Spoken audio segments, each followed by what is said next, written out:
welcome back. It's been a few days since I recorded.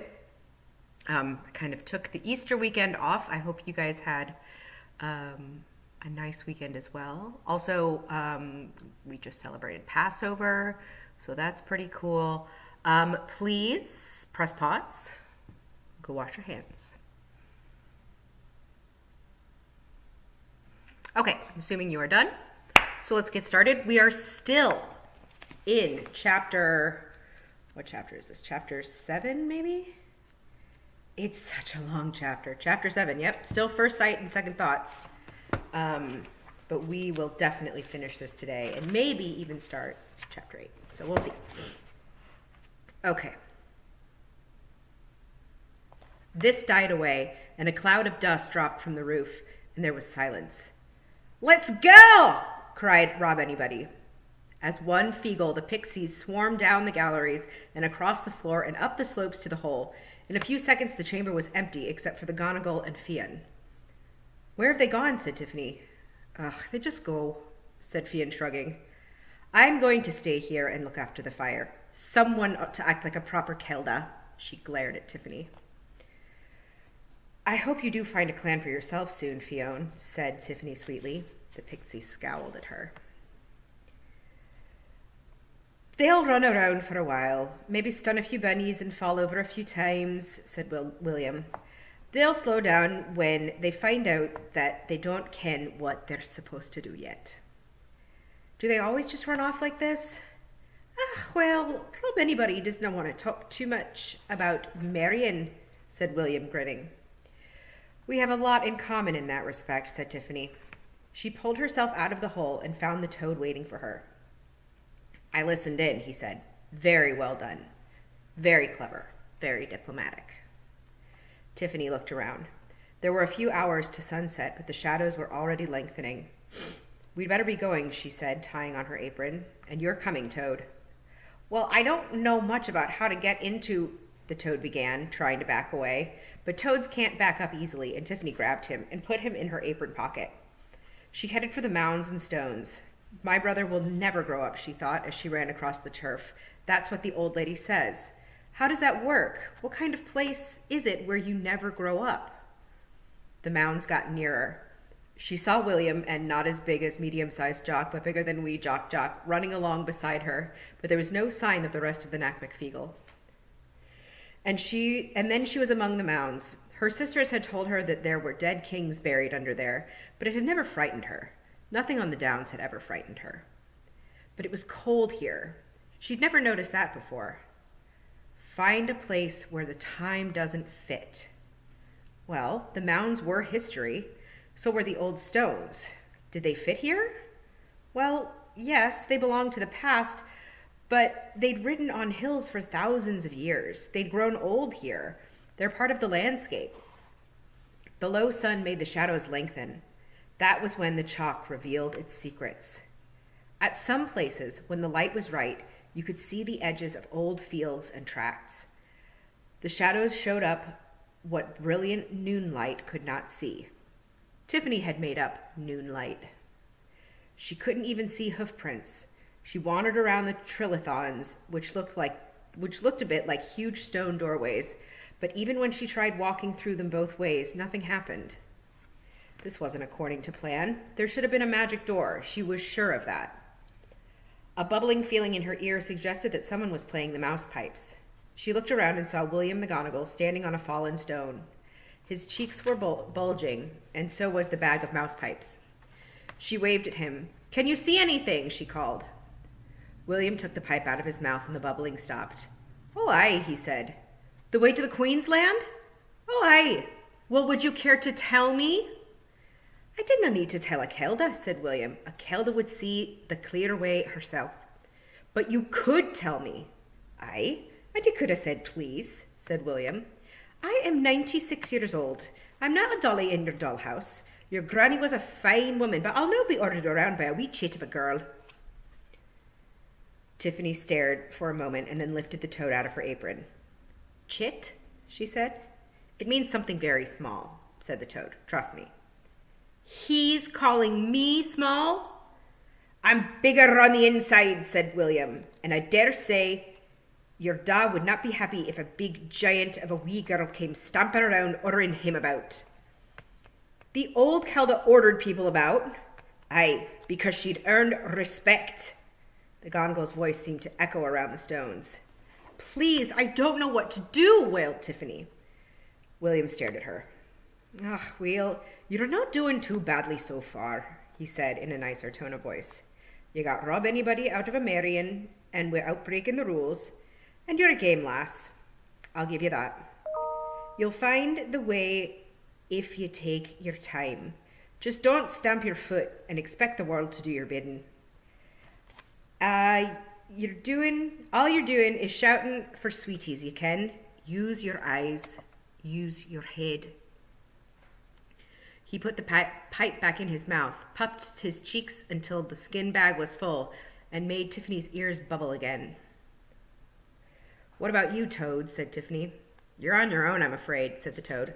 Whoever I used to be, I didn't know much about finding invisible doors, and I resent being press gang, too, I may say. But I don't know what to do. Is there a magic word I should say? I don't know. Is there a magic word you should say? Said the Toad, and turned over. Tiffany was aware that the Nack-McFeagle were turning up. They had a nasty habit of being really quiet when they wanted to. Oh no, she thought. They think I know what to do. This isn't fair. I haven't got any training for this. I haven't been to the witch school. I can't even find that.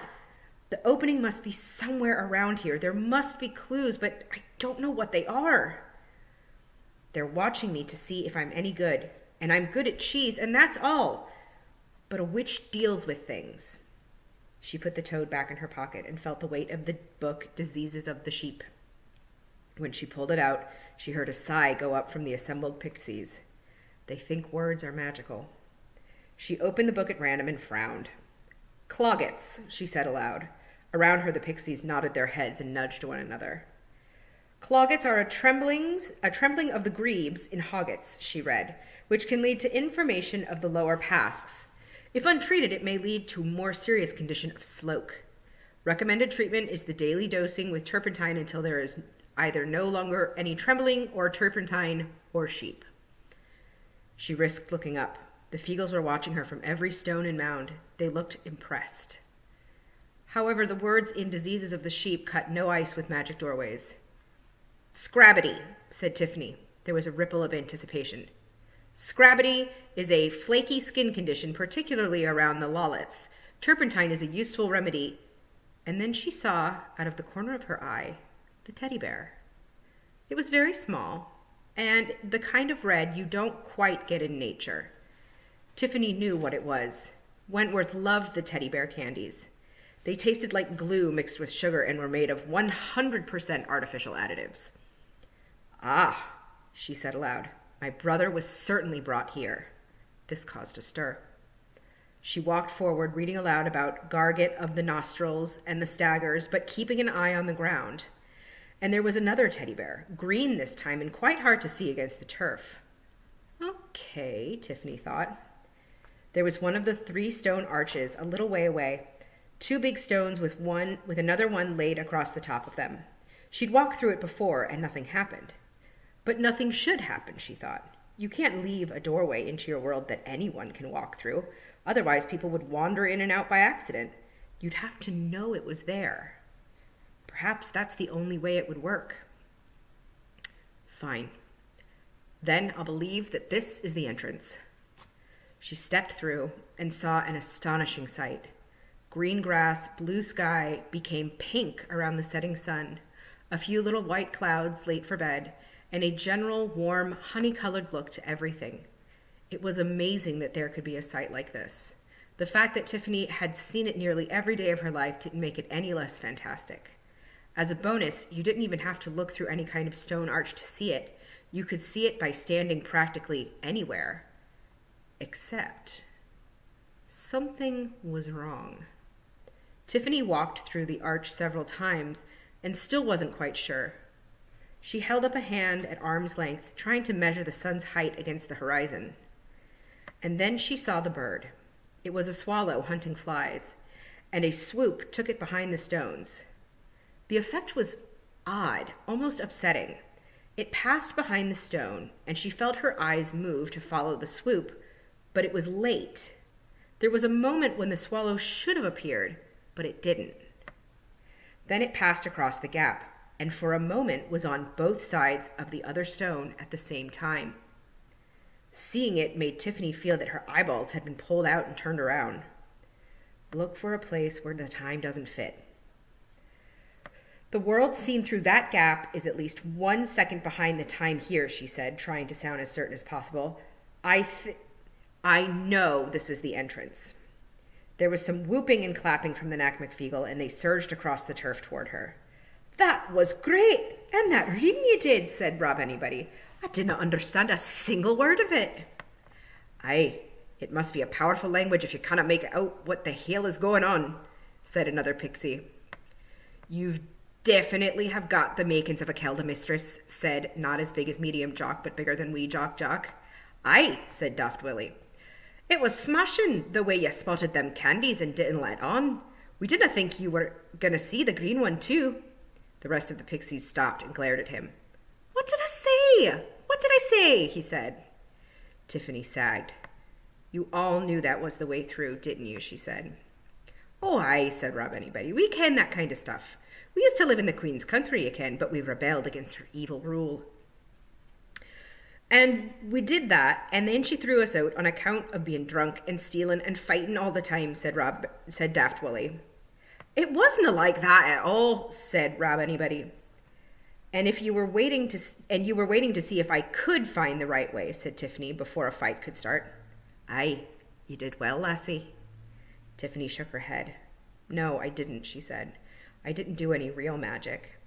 I don't know how. I just looked at things and worked them out. It was cheating, really. The pixies looked at one another. Oh, well, said Rob Anybody, what's magic, eh? Just waving a stick and saying a few wee magical words. And what's so clever about that, eh? But looking at things, really looking at them, and then working them out. Now that's a real skill. Aye, it is, said William the Gonigal to Tiffany's surprise. You used your eyes and used your head. That's what a real hag does. The magicking is just there for advertising. Oh, said Tiffany, cheering up. Really? Well then, there's our door, everyone. Right, said Rob Anybody. Now show us the way through. Tiffany hesitated, then thought, I can feel myself thinking. I'm watching the way I think. And what am I thinking? I'm thinking I walked through this arch before and nothing happened. But I wasn't looking then. I wasn't thinking either, not properly. The world I can see through the arch isn't actually real. It just looks as though it is. It's a sort of magical picture put there to disguise the entrance. And if you don't pay attention, well, you just walk in and out of it and you don't realize it. Aha. She walked through the arch. Nothing happened. The Nack-McFeagle watched her solemnly. Okay, she thought, I'm still being fooled, aren't I? She stood in front of the stones and stretched out her hands on either side of her and shut her eyes. Very slowly she stepped forward. Something crunched under her boots, but she didn't open her eyes until she couldn't feel the stones anymore. When she did open them, it was a black and white landscape. And there I shall stop because we are now at chapter 8, The Land of Winter. And I promise, I will record this soon so that you don't have as big a wait between episodes as you did this weekend. I hope you're all doing well. I miss you. Make sure you're washing your hands and you're listening to your parents and you're getting along with your siblings and doing all of these very, very, very hard things because I believe you can do it. All right. Bye, guys.